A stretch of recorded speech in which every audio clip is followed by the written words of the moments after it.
Hello people, it's Archana and welcome to our channel.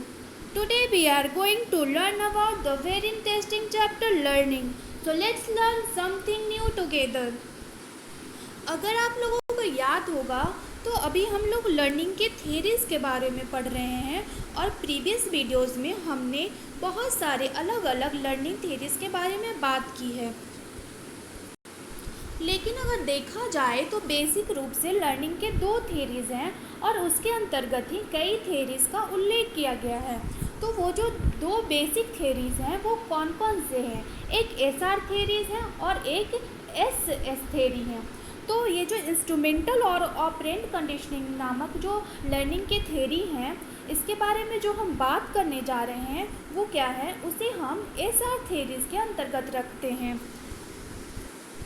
तो इस theory को start करने से पहले हम लोगों ने जो एक गुड न्यूज़ लाया है आप लोगों के लिए, अगर आप लोग अभी तक इससे नहीं जानते हैं तो जान लीजिए कि वो गुड न्यूज़ क्या है।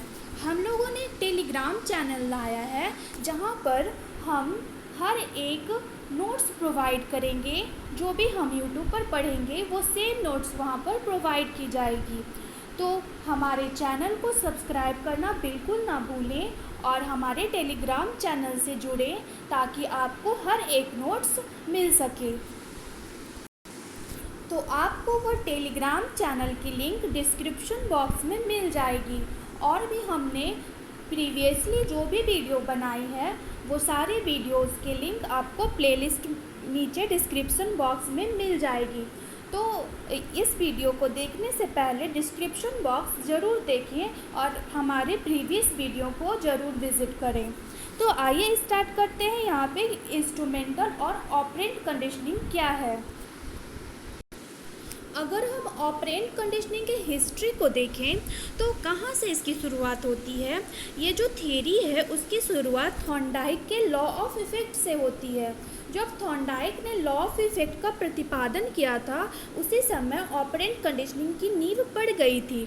लेकिन स्किनर नामक व्यक्ति हैं, बीएफ स्किनर नामक जो व्यक्ति हैं, उनके बहुत सारे योगदान किए गए हैं इस थ्योरी के अंतर्गत। उन्होंने पशुओं पर कई शोध किया और उनके इन योगदानों के कारण बीएफ स्किनर को ही क्या कहा गया, इसका डेवलपर माना गया और इस सिद्धांत का प्रतिपादक है जो बीएफ स्किनर को माना गया और इन्होंने 1938 में इस थ्योरी को प्रतिपादित किया है।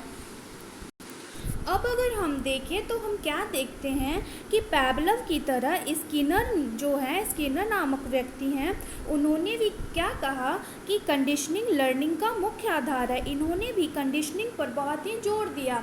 जिस तरह पैवलव ने है जो कंडीशनिंग को लर्निंग का मुख्य आधार माना, उसी तरह बीएफ स्किनर नामक जो व्यक्ति हैं वो भी लर्निंग को है जो कंडीशनिंग को लर्निंग का मुख्य आधार मानते हैं।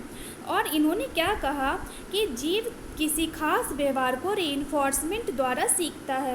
रीइंफोर्समेंट या प्रबलन जिसे हम हिंदी में कहते हैं, इसके द्वारा जीव है जो कोई खास व्यवहार को सीखता है।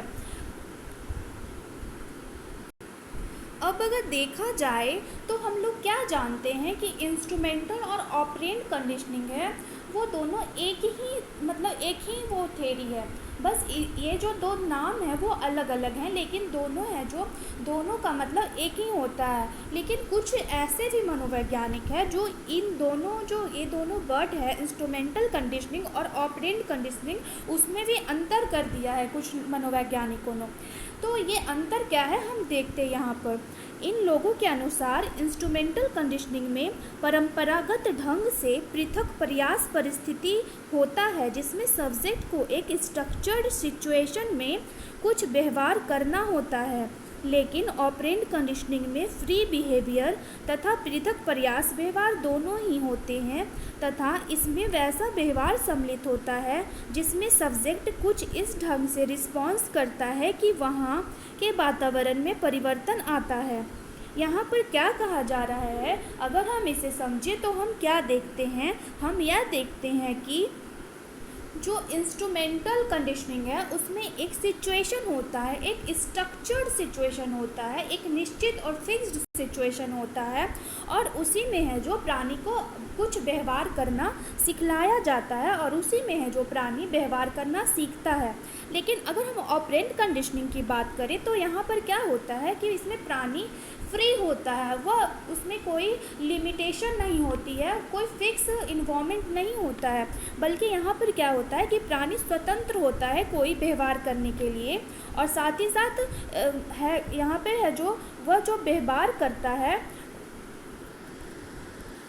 उसके द्वारा जो किया गया व्यवहार होता है उससे वो जो वातावरण होता है उसमें कुछ परिवर्तन आ जाता है। तो इस तरह क्या हो रहा है कि जो इंस्ट्रूमेंटल कंडीशनिंग है वो ऑपरेंट कंडीशनिंग का ही एक विशिष्ट प्रकार है। ये जो ऑपरेंट कंडीशनिंग है एक ब्रॉड टर्म है और इसी के अंतर्गत है जो इंस्ट्रूमेंटल कंडीशनिंग आ जाता है, क्योंकि इंस्ट्रूमेंटल कंडीशनिंग का जो वैल्यू है वो सीमित है, लेकिन जो ऑपरेंट कंडीशनिंग है वो बहुत ही ब्रॉड टर्म है और इसी के कारण है जो ऑपरेंट कंडीशनिंग है जो इंस्ट्रूमेंटल कंडीशनिंग जो है वो ऑपरेंट कंडीशनिंग का एक प्रकार है। अब अगर हम इसके अर्थ की बात करें कि ऑपरेंट कंडीशनिंग का मतलब क्या होता है, तो हम क्या देखते हैं इसका सिंपल मीनिंग अगर हम देखें तो ऐसा व्यवहार जिसे करने के लिए प्राणी को सक्रिय प्रयास करना पड़ता है। ऐसा व्यवहार जिसे करने के लिए प्राणी को सक्रिय प्रयास करना पड़ता है उसे क्या कहा जाता है, ऑपरेंट कंडीशनिंग कहा जाता है।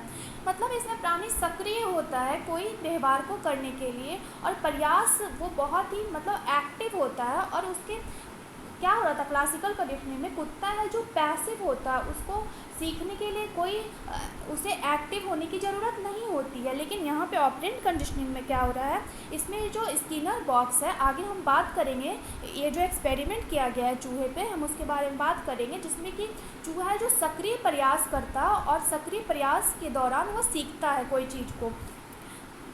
तो यहाँ पर क्या हो रहा है कि प्राणी को जो सक्रिय प्रयास करना पड़ता है कोई चीज़ को सीखने के लिए, और यही है जो ऑपरेंट कंडीशनिंग है। अतः सीखने की परिस्थिति में प्राणी अपनी समस्या का समाधान ऑपरेंट बिहेवियर द्वारा करता है। ऑपरेंट बिहेवियर किसे कहते हैं, जब प्राणी सक्रिय होता है तो उसे हम ऑपरेंट बिहेवियर कहते हैं। अब अगर हम देखते हैं तो हम क्या देखते हैं, जैसे कि अगर हम देखें तो ऑपरेंट बिहेवियर किसे कहते हैं। ऑपरेंट बिहेवियर, अगर ये जो ऑपरेंट बिहेवियर है इसकी बात करें तो ऑपरेंट बिहेवियर उसे कहते हैं जो निकाला गया होता है या उत्पन्न किया गया होता है प्राणी द्वारा सक्रिय प्रयास के फलस्वरूप उसे उत्पन्न किया जाता है ऑपरेंट बिहेवियर को। ये जो ऑपरेंट बिहेवियर उसमें क्या होती है, स्टिमुलस के साथ साथ प्राणी की भी प्रधानता होती है। जो स्टिमुलस है वो तो प्रधान होता ही है, साथ ही साथ इसमें जो प्राणी है जो वो मनुष्य हो या कोई पशु हो उसकी भी प्रधानता होती है। जैसे अगर हम एक एग्जाम्पल की बात करें तो क्या होता है, टेलीफोन बजता है परंतु हम उसका उत्तर नहीं भी दे सकते हैं, यह कोई ज़रूरी नहीं। जैसे स्टिमुलस जो है फ़ोन है इसमें तो प्रधानता है कि टेलीफोन बज रहा है, वो टेलीफोन का बजना एक स्टिमुलस है। लेकिन यहाँ पर क्या होती है, प्राणी की भी प्रधानता होती है और इसके कारण हम क्या करते हैं, उस जो टेलीफोन बज रहा है उसका हम उत्तर नहीं भी दे सकते, हम टेलीफोन को रिसीव नहीं भी कर सकते हैं। इसी तरह हम देखें तो हमारे हर एक ऐच्छिक व्यवहार मतलब जो हमारी इच्छा से किया जाता है वो सारे क्या है, हमारे ऑपरेंट बिहेवियर के एग्जाम्पल्स हैं।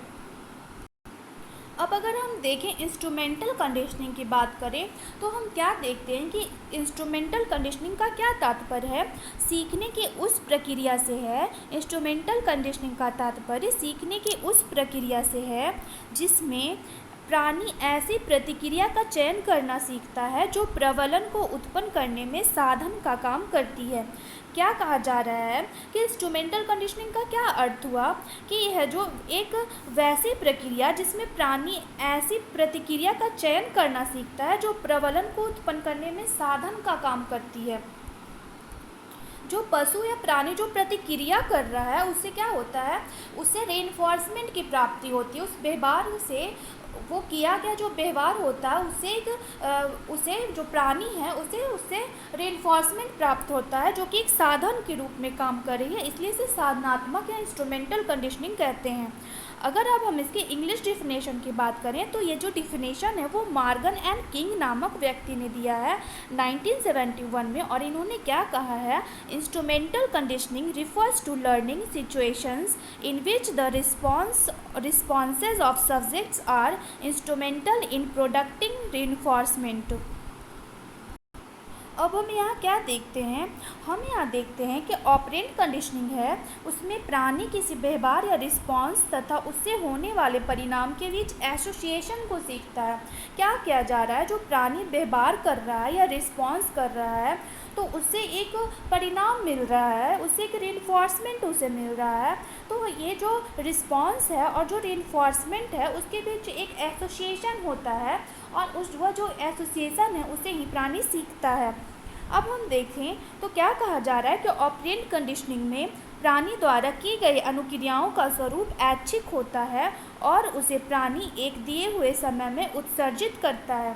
हमारा जो ऑपरेंट कंडीशनिंग है उसमें क्या हो रहा है, जो प्राणी द्वारा की गई अनुक्रियाएं हैं उसका जो नेचर होता है, जो रिस्पॉन्सेस करता है वह ऐच्छिक होता है। हम लोगों ने पहले भी यहाँ पर बात की है, क्या बात की है कि जो ऑपरेंट कंडीशनिंग, ऑपरेंट बिहेवियर वो ऐच्छिक होता है, व्यक्ति की इच्छा से होता है, प्राणी की इच्छा से होता है और उसे प्राणी क्या एक समय होता है, एक सिचुएशन होता है और उसी सिचुएशन में वह जो ऑपरेंट बिहेवियर है वह उत्सर्जित होता है, उसे पैदा किया जाता है। इस तरह हम देखें तो ऑपरेंट कंडीशनिंग को स्केनियरियन कंडीशनिंग भी कहते हैं। ये ऑपरेंट कंडीशनिंग के हम लोगों ने अभी तक दो नाम की बात की है। ऑपरेंट कंडीशनिंग को इंस्ट्रूमेंटल कंडीशनिंग कहा जाता है, लेकिन हम यहाँ पर एक नया नाम की भी बात कर रहे हैं यहाँ पे, जो कि स्केनियरियन कंडीशनिंग है। तो ये स्केनियरियन कंडीशनिंग क्यों है, अगर हम देखें तो स्किनर ने इस सिद्धांत का प्रतिपादन किया है, इसी के कारण इसे कुछ लोगों ने स्केनियरियन कंडीशनिंग के नाम से भी संबोधित किया है। तो आई होप यहाँ पे ऑपरेंट कंडीशनिंग के जो बेसिक मतलब है, जो इसकी मूल जो अवधारणाएं हैं, इसके बारे में हम लोग यहाँ पर जो बात की है हम लोगों ने, वह सारी बातें समझ में आ चुकी होगी। तो आज के लिए इतना ही। नेक्स्ट वीडियो में ये जो थ्योरी है इससे रिलेटेड और कई बातें कही गई है, पुनर्वलन की बातें की गई है, इसमें जो प्रयोग किया गया है वो सारी बातों को हम आगे एक एक कर अलग अलग वीडियो में सारी बातें करेंगे। तो है जो हमारे चैनल पर बने रहें और चैनल को सब्सक्राइब करना बिल्कुल ना भूलें ताकि आपको हर एक सिंगल अपडेट्स मिल सके। So thank you for watching. To learn more we will provide you more videos ahead. Thank you very much.